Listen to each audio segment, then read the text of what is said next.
नमस्कार। एस्ट्रो भी चैनल में आप सबका स्वागत है। मित्रों, थंबनेल तो आप लोगों ने देख ही लिया होगा। बगल में जो आपको चित्र नज़र आ रहा है, आज इस विषय में मैं आपसे विस्तृत चर्चा करने वाला हूं। मित्रों, हमारे अंगूठे में अक्सर आपने देखा होगा, जैसा कि आपको चित्र में नज़र आ रहा है, एक अर्धचंद्र बना रहता है। हालांकि ये अर्धचंद्र अपने अपने साइज़ के हिसाब से होता है। किसी का आधा अंगूठे पे जो नाखून होता है उसको वो घेरे रहता है, कभी वो उससे कम होता है, और जो सबसे कम हिस्सा जो घेरता है अंगूठे के नाखून का, वो सबसे ज़्यादा, माफ़ कीजिएगा, सबसे कम प्रभावशाली होता है। आज इस वीडियो में मैं आपको इसी अर्धचंद्र के जो प्रभाव होते हैं उसके बारे में जानकारी दूंगा। तो आप भी देखिए, आपके अंगूठे पर तो कहीं ऐसा निशान नहीं है। मित्रों, अर्धचंद्र जैसे नाम से ही आपको ज्ञात हो रहा है, इसका चंद्रमा से सीधा संबंध होता है। ऐसा देखा गया है हस्तरेखा ज्योतिष के अनुसार कि जिसके भी अंगूठे में यह अर्धचंद्र होता है, जिसमें यदि हम देखा जाए जो सबसे ज़्यादा अगर आधा हिस्सा वो घेरा हुआ है, तो ऐसे लोगों की बुद्धि काफ़ी तीव्र होती है। और चंद्रमा हमारे जन्म कुंडली में यदि देखा जाए तो जितना मजबूत होता है उतना ही ज़्यादा व्यक्ति की निर्णय लेने की क्षमता बहुत ही अच्छी और शानदार होती है। और जितना चंद्रमा कमज़ोर होता है, ऐसा व्यक्ति सही समय पर डिसीजन भी नहीं ले पाता। ऐसे व्यक्ति को वाणी दोष की भी समस्या देखी जाती है। ऐसा व्यक्ति जिस समय जो बोलना होता है उसको ना बोलकर बाद में वो पश्चाताप करता है। तो अर्धचंद्र का जो महत्व है वो इससे बहुत मायने रखता है कि चंद्रमा की भी स्थिति हमारे कुंडली में कैसी है। मित्रों, अर्धचंद्र जिसकी अंगूठे में होता है उसकी कुछ विशेष बातें होती हैं। मैं आपको एक एक करके बताता हूँ। ऐसा व्यक्ति काफ़ी बुद्धिमान होता है। अब आपको इस प्रभाव के साथ साथ आपको ये भी मैं क्लियर कर देता हूँ कि ये जो प्रभाव होंगे ये साइज़ के अनुसार होंगे। अगर अंगूठे में आधा हिस्सा चंद्रमा घेरे हुए हैं तो ये जो मैं प्रभाव बताने जा रहा हूँ ये सबसे ज़्यादा पड़ेगा। अगर थोड़ा कम है उससे तो उससे थोड़ा कम प्रभाव पड़ेगा। और जो अंत में जो मैं अभी आपको बताऊंगा कि सबसे कम जब हिस्सा घेरता है उसका क्या प्रभाव होता है वो अलग से मैं बताऊंगा। तो सबसे पहले जो सबसे ज़्यादा और मध्यम वाला उसका प्रभाव आप समझ लीजिए। तो ऐसे लोग काफ़ी तीक्ष्ण बुद्धि वाले होते हैं, काफ़ी बुद्धिमान होते हैं। ये लोग कम बोलना पसंद करते हैं और तौल के बोलते हैं कि सामने वाले को देखकर कितना और कब क्या उससे बोलना है। इसी वजह से इनको समाज में मान सम्मान भी काफ़ी मिलता है। ऐसे लोगों के पास धन की भी अच्छी स्थिति रहती है जीवन भर। जीवन में चाहे जैसी भी स्थिति आए, उतार चढ़ाव चाहे जितना भी हो, परंतु धन की कभी कमी नहीं होती। धन की वजह से कभी कोई काम नहीं रुकता। ऐसा देखा गया है कि ऐसे लोगों के ऊपर दैवीय और ईश्वरीय कृपा भी रहती है, जिनका आधा या थोड़ा उससे कम अर्धचंद्र रहता है।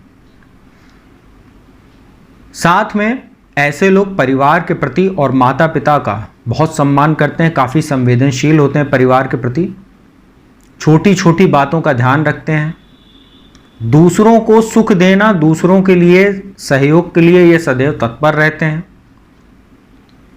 ऐसे लोग, इनके ऊपर देखा गया है कि ईश्वरीय कृपा बहुत रहती है। ऐसे लोगों को झूठ बोलने से डरना चाहिए, अनैतिक कार्यों से नहीं करना चाहिए, भ्रष्टाचार जैसी चीज़ों से दूर रहना चाहिए। सफ़ेद वस्त्रों का और हल्के वस्त्रों का ऐसे लोगों को ज़्यादा इस्तेमाल करना चाहिए अपने दैनिक जीवन में। साथ ही सफ़ेद चंदन का तिलक अपने माथे पर और अपने कंठ पर लगाना चाहिए स्नान के उपरांत। साथ ही घर से जब भी निकलें तो एक चंदन का टीका जरूर लगाएं कंठ और माथे पर। तो इससे आपको चंद्रमा की भी विशेष कृपा मिलती है।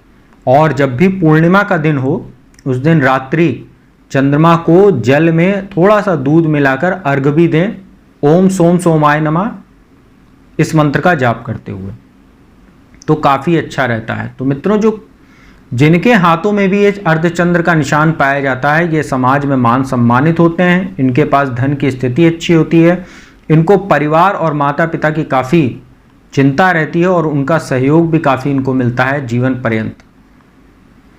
अब मैं आपको उन लोगों के बारे में बताता हूं कि जिनके अंगूठे में अर्धचंद्र का निशान तो होता है परंतु बहुत छोटा सा होता है, मतलब एक हल्की सी रेखा आपको नीचे दिखेगी।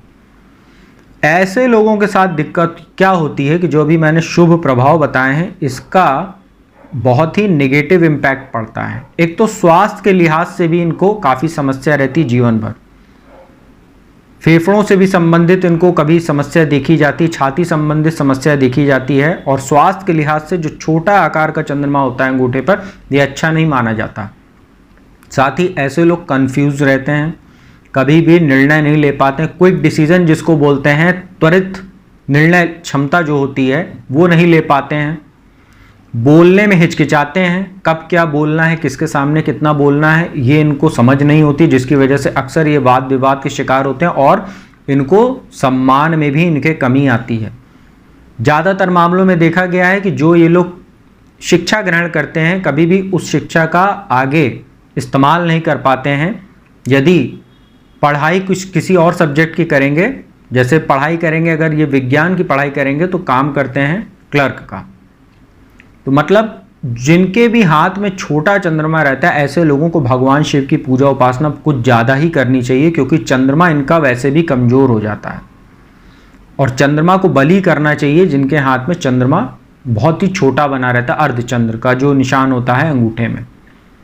ऐसे लोगों को किसी भी प्रकार के गलत संगत से बचना चाहिए, किसी भी प्रकार के अनैतिक कार्यों से बचना चाहिए, क्योंकि वैसे भी इनको समाज में मान सम्मान की बहुत कमी रहती है और ये उनकी चाहत में कुछ ऐसे ऐसे काम करते हैं कि जिससे अक्सर इनका मान सम्मान प्रभावित होता है। इनका मन एक ठहरे हुए जल की जैसे होता है कि यदि उसमें कंकड़ डाल दिया जाता है, आपने देखा होगा बहुत देर लगता है जल स्थिर होने में, उसी प्रकार का इनका भी मन होता है। इनको अगर कोई बात लग जाती है तो बहुत समय बाद इनका मन जो है स्थिर होता है, जिसकी वजह से तमाम तरह की इनको मानसिक समस्याएं देखने को मिलती हैं। और धन की भी इनके जीवन में हमेशा समस्या बनी रहती है, जिसके अंगूठे में चंद्रमा का जो अर्धचंद्र का चिन्ह होता है वो बहुत छोटा होता है। तो इनको विशेष पूजा उपासना करनी चाहिए। और यदि इनकी कुंडली कर्क राशि की ही है या कर्क लग्न है तो आप लोगों को एक ज्योतिषी की सलाह लेकर और कुंडली का विश्लेषण करा के चंद्रमा का रत्न मोती भी धारण करना चाहिए। और अगर मोती नहीं धारण कर सकते हो तो ऐसे लोगों को थोड़ी सी मोटी शुद्ध चांदी की चेन गले में धारण करना चाहिए। ऐसे लोगों का मन काफ़ी स्थिर होने लगता है। साथ ही चांदी जो है वो भगवान शिव का मतलब धातु होती है, माना जाता है, तो वो भी काफ़ी शुभ होता है। और चंद्रमा के उपाय के लिए चांदी का इस्तेमाल सबसे ज़्यादा किया जाता है। ऐसे लोगों को चांदी के गिलास में पानी पीना चाहिए, वो भी चंद्रमा को मजबूत करता है। तो मित्रों, ये जो मैंने जो अभी आपको बताया अर्धचंद्र के बारे में, इसका आप लोग भी ध्यान रखिए और अपने अपने अंगूठे में देखिए। यदि आपके में जैसा साइज़ बताया मैंने, अगर बहुत ज़्यादा पूरा आधा घेरा हुआ है तो बहुत शुभ है, उससे थोड़ा कम है तो प्रभाव में थोड़ा कमी आ जाएगी। परंतु यदि बहुत छोटा सा अर्धचंद्र है तो आपके जीवन में कुछ ऐसी समस्या आएंगी जो भी मैंने बताया है, जिसको आप वीडियो को रिवाइंड करके भी देख सकते हैं और अच्छे से उसको समझकर और जो उपाय बताए हैं उसको करके आप उसके शुभ तत्व को बढ़ा सकते हैं, शुभ प्रभाव को। तो मित्रों, उम्मीद करता हूँ वीडियो आपको इन्फॉर्मेटिव लगी होगी। यदि वीडियो अच्छी लगी हो तो चैनल को सब्सक्राइब कर लीजिएगा, बगल में बेल आइकन का बटन प्रेस कर लीजिएगा। और जो भी जहाँ तक मुझसे कुंडली विश्लेषण कराना चाहते हो तो मेरा नंबर डिस्क्रिप्शन और स्क्रीन दोनों पर उपलब्ध है, आप उस पर संपर्क करके अपॉइंटमेंट ले सकते हैं और फीस जमा कराने के उपरांत घर बैठे मेरे द्वारा कुंडली विश्लेषण का लाभ प्राप्त कर सकते हैं। हमारे यहाँ जीपे की भी सुविधा उपलब्ध है पेमेंट के लिए, तो आप उसका भी इस्तेमाल कर सकते हैं। तो अब मैं अपने वाणी को यहीं विराम देता हूँ। जल्दी आपको किसी नए विषय के साथ नई वीडियो में मिलूंगा, तब तक के लिए ओम नमः शिवाय।